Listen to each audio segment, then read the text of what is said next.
Becky long, we decided to do Tmika's 6-compartment purse. And I have used the Prima Surfboard paper again. And if you haven't seen Tmika, who is Scrapdaworld, I will leave her tutorial link in the description box below.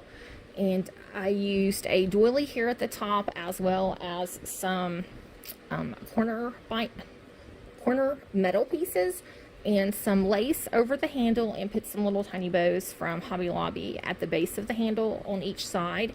The flowers are from the Prima Surfboard collection as well. The flowers were cut out with my Cricut. The little berries were from my stash.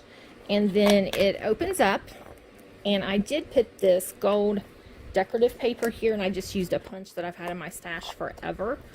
And what I put on the inside are just pom-poms of different colors. Let me turn this.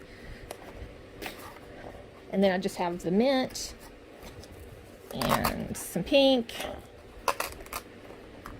a light pink, a white, and then a yellow.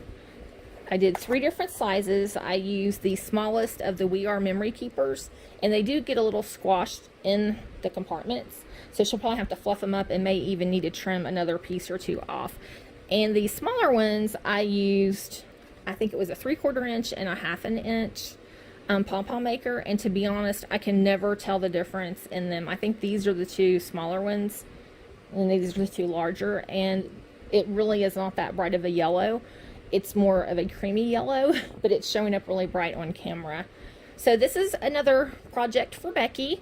I will leave a link to Becky's channel as well as Tmika's in the description box below. Thanks for watching, and have a great day.